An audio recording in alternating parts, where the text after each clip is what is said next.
I woke that morning to the smell of nothing, because the coffee maker Marcus had bought me for my birthday sat unused on the counter. And by the time I made it to the porch in my robe, a county marshal was already standing there with a folder pressed against his chest. And across the driveway, my own nephew was leaning against a cherry-red truck that used to be mine, grinning at his phone screen like he'd already won something.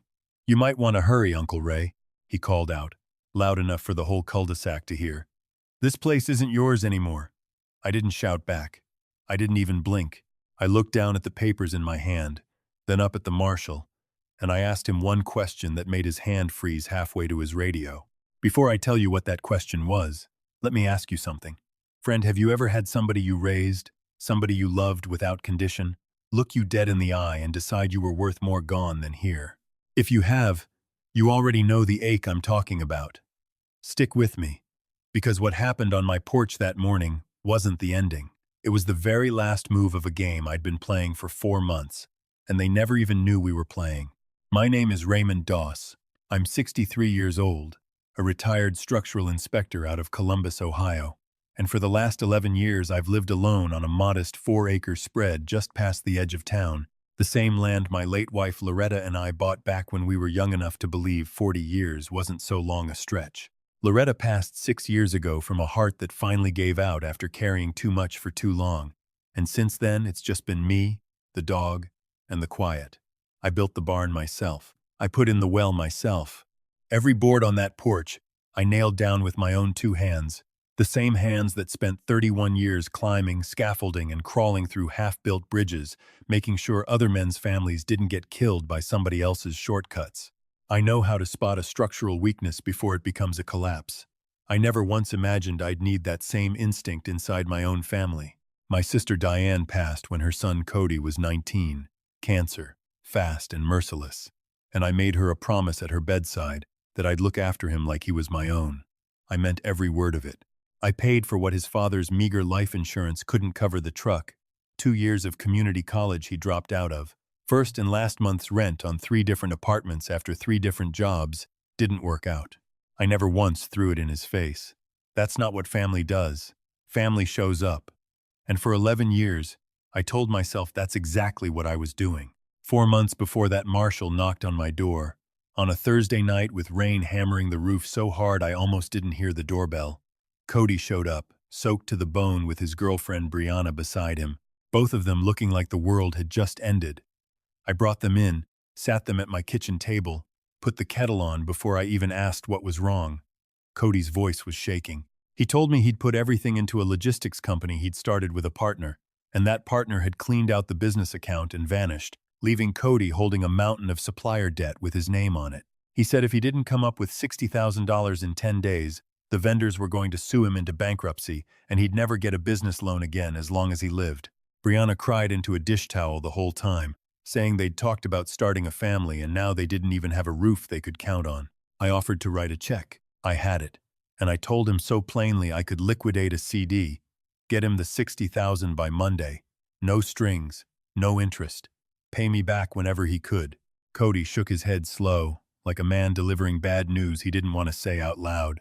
"Uncle Ray, a personal check won't work. The vendor's lawyers want to see it's backed by something real, something with equity behind it, or they'll say it's a shell game and come after me anyway." He said what he needed was for me to sign the land over into a small holding arrangement, just on paper, just so the bank statement would show real collateral behind the settlement offer. "You keep living here, nothing changes day to day. It's just numbers on a page that make the lawyers back off." Brianna reached over and took my hand, and she said the thing that cut straight through every defense I had left. "Uncle Ray, Diane told me once that you were the only man Cody ever really trusted. She'd want you to help him now." Hearing my sister's name come out of that girl's mouth felt like a fist closing around my heart. I agreed. I told them to bring whatever paperwork they needed the next afternoon, and I signed it in my own kitchen, at my own table, trusting my own blood to have written something honest. I want you to sit with that for a second, because I think about it more than I think about almost anything else. The exact moment trust turns into a weapon, and how quiet it is when it happens. There's no siren, no slammed door, just a pen and a signature, and a stranger wearing your nephew's face standing across the table smiling at you like nothing at all has changed. For weeks after that, everything really did seem normal.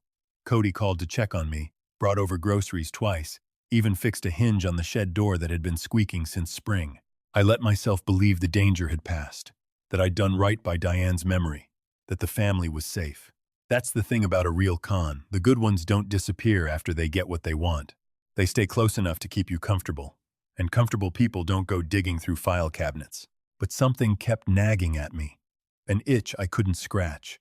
The same feeling I used to get standing under a bridge that looked fine to everybody else but didn't sit right in my gut. So, one evening in late spring, while Cody and Brianna were out at a wedding 2 hours away, I went looking. Not out of suspicion exactly, more out of the habit of a man who spent his whole career refusing to sign off on anything he hadn't personally verified. I pulled the folder Cody had left with me for my records out of the study drawer, and I sat down and read every single page slowly, the way I used to read blueprints, line by line, looking for the load-bearing detail hiding in a paragraph nobody expects you to actually finish reading. It was on page 11, not a holding arrangement, not collateral paperwork, a full quitclaim deed, transferring outright ownership of my 4 acres house, barn, well, and all directly into a business entity called Doss Kellerman Logistics Holdings, with Cody listed as sole managing member. My signature was there at the bottom. Genuine, notarized, dated the night of the storm. They hadn't forged anything. They didn't need to. They'd simply buried the truth in language dense enough that a tired old man grieving his sister's memory would sign right past it, trusting the people he loved to have been honest with him. My hands were steady. I want you to understand that, because it surprises people. I didn't shake. I didn't cry. Something in me went very still and very cold. The same stillness I used to feel the instant before I'd condemn a structure, when all the noise drops away and you're just looking at facts. I photographed every page with my phone. I put the original folder back exactly where I found it, down to the same crooked angle in the drawer. And then I sat in my recliner in the dark for a long, long time, working through what I now understood Diane's son had used her death, and my grief, as the crowbar to pry my life's work out of my hands. My first instinct, if I'm honest with you, was to drive straight to his apartment and put that quitclaim deed on his kitchen table and demand an explanation. But 31 years of inspecting failing structures teaches you something important when you find a crack in a support beam. You don't start swinging a hammer at it. You document it. You figure out exactly how deep it runs and exactly what's still holding weight, and only then do you decide how to bring the whole thing down safely, on your own terms, without anybody underneath it when it falls. If I confronted Cody with what I knew, he'd have a lawyer and a story built by morning. He'd say I signed it willingly, that I was of sound mind, that maybe now I was getting confused in my old age and inventing grievances. I needed something he couldn't argue his way out of. The next morning I called Loretta's cousin, a woman named Pauline Ashwood who'd spent 30 years as a fraud investigator for the county before retiring into private consulting, the kind of person who could smell a bad document from across a courtroom. I drove out to her office that same afternoon and laid the photographs on her desk. She went quiet reading them, the particular quiet of a professional recognizing a familiar shape of crime. "Raymond," she said, "this isn't a mistake. This is a template. Somebody's done this before, or somebody taught him how." She told me the entity, Doss Kellerman Holdings, had been registered only 6 weeks before that rainy Thursday night, meaning the whole desperate, tearful visit to my kitchen hadn't been a crisis at all. It had been a performance, scheduled and rehearsed, with the paperwork already drafted, before Cody ever knocked on my door in the rain. That single fact changed everything for me. This wasn't a nephew who'd panicked and made a bad decision under pressure. This was a plan, built months in advance, using my sister's dying wish as bait on a hook. Pauline agreed to help me build a case, quietly, methodically, the same way you'd shore up a failing structure, before you ever let the public know it was in danger piece by piece, with no announcement, until the whole thing was solid enough to hold. But building a legal case takes time, and I needed Cody and Brianna to stay confident, stay careless, stay convinced that their clueless old uncle suspected absolutely nothing. So I did something that still makes me smile a little when I think about it now. I gave them exactly the man they thought they'd already beaten. I started small. I called Brianna by the wrong name twice in 1 week, apologized both times like it embarrassed me terribly. I forgot. A dentist appointment Cody himself had reminded me about the day before. I left my truck keys in the refrigerator on purpose, right next to the milk, so that when Cody came by to borrow a ladder, he'd find them there, and I'd watch something like satisfaction flicker behind his eyes when he thought I wasn't looking. I started complaining about a tightness in my chest. Nothing dramatic, just enough concerned mumbling over dinner that Brianna started bringing up, gently, so gently, whether I'd thought about downsizing to something easier to manage. I let her plant that seed. I watered it myself.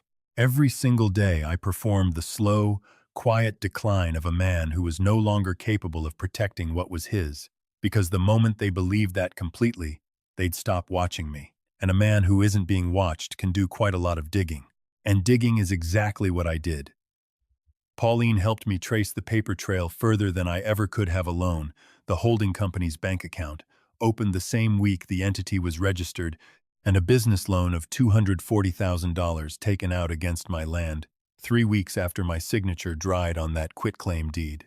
Cody hadn't just secured his footing, he'd already spent it.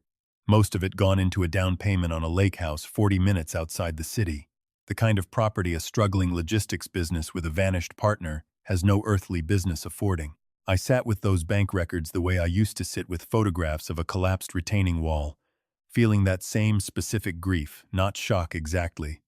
Because by then, nothing shocked me, but the particular sadness of watching proof arrive for something your heart already knew. Here's where I need you to understand something about how these people operate, because I think it matters for anybody listening who's ever wondered how a con like this actually works from the inside. Cody never once, in 4 months, asked me how I was really doing. Not once did he sit across from me and ask about Loretta, or about the ache of an empty house, or whether I was lonely out here on 4 acres by myself. Every visit had a purpose that served him. Every kindness had a receipt attached to it, even if I couldn't see the receipt until much later. That's the tell, if you're ever in doubt about somebody in your own life. Real family asks about you when there's nothing in it for them. The others only show up when the withdrawal is due. By early summer, Pauline had built something airtight: the falsified urgency, the pre-drafted entity, the buried deed language, the loan taken against property that had never legally left my hands to leverage in the first place, because Ohio law is very particular about disclosure requirements on transfers involving elderly family members, requirements Cody's rushed paperwork had quietly failed to meet. We had him. But Pauline said something to me that stuck, and I want to pass it on to you the way she passed it to me. Raymond, having him is not the same as beating him. You could take this straight to a prosecutor tomorrow and get him charged. But if you want him to understand, in his bones, exactly what it feels like to have the ground pulled out from under him the way he did to you, you're going to have to let him walk further out onto the ice first. So that's what I did. I let Cody believe the loan against my land had gone through clean.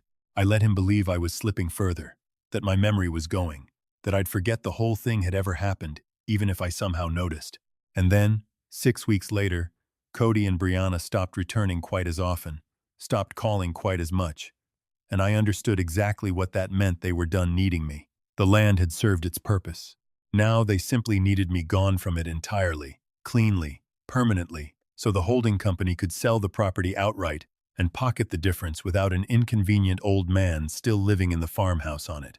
That's when the Marshal showed up at my door that morning with the eviction papers, filed by Doss Kellerman Holdings, claiming full legal possession and demanding I vacate within 72 hours.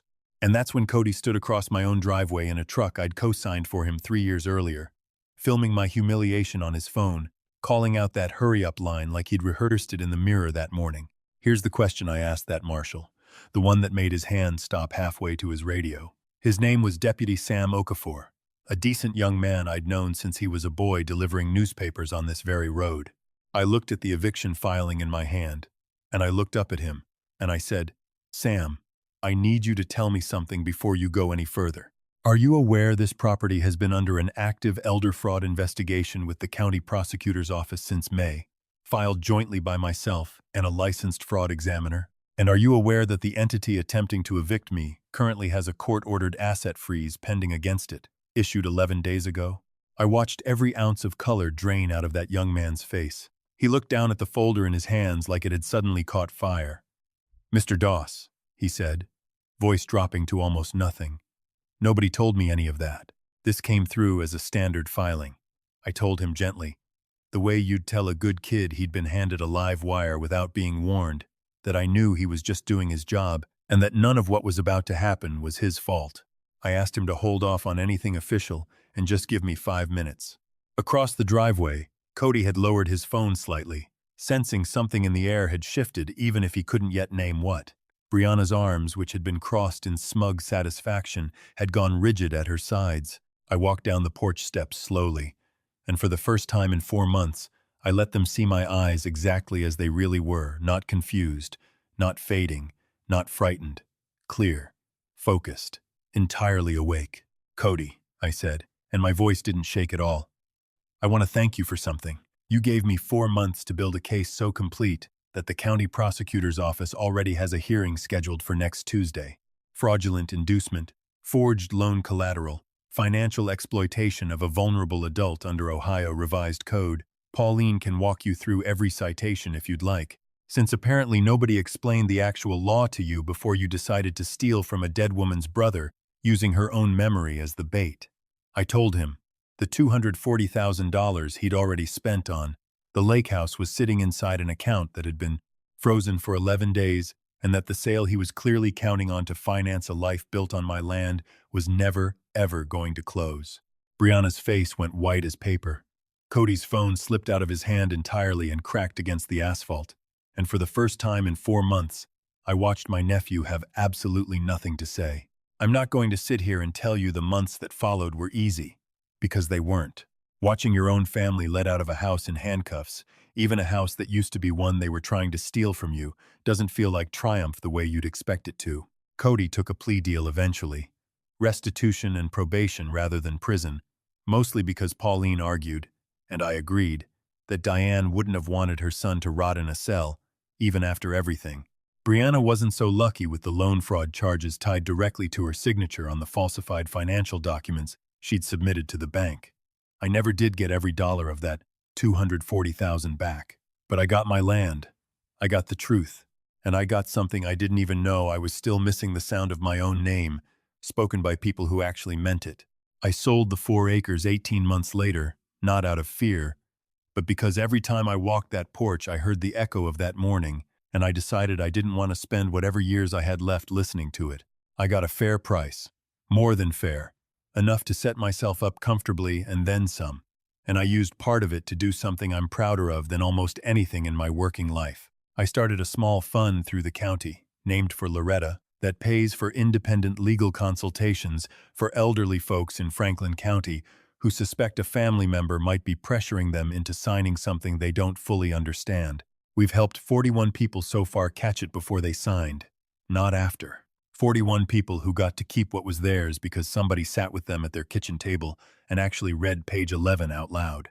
I live in a smaller place now, closer to town, close enough that I can walk to the diner on Tuesday mornings, and the widow who runs it, Carol, always has my coffee poured before I sit down. I've made peace, mostly, with how things ended with Cody. We don't speak. I don't imagine we ever will again, and there was a time that thought alone would have broken something in me. It doesn't anymore. I've come to understand there's a real difference between a mistake and a plan, friend, and no amount of shared blood erases that line once you've seen it clearly. You can forgive somebody in your heart and still refuse to hand them the keys to your life a second time. Both things can be true at once. So if you're watching this and some part of you recognized a shadow of your own story in mine, a nephew, a daughter, a grandson, somebody who used your grief as a lever instead of sitting with you inside it, I want you to hear this clearly. You are not required to keep confusing loyalty with blindness. Loving someone and protecting yourself from them are not opposites. They can live in the very same heart, the way mine does now. Watch your paperwork. Read every page, even the boring ones, especially the boring ones. And if something in your gut tells you a beam is cracking somewhere out of sight, trust that instinct. Because 31 years taught me, it is very rarely wrong. I'd like to know where you're watching this from tonight. Wherever you're sitting with your own coffee going cold, tell me in the comments. I read every single one. And if this story reminded you of somebody who tried to shake the ground out from under you, tell me that too, because I promise you, you are far from the only one. Take care of yourselves out there, and take care of each other. The right way, the way that doesn't come with a hidden page 11.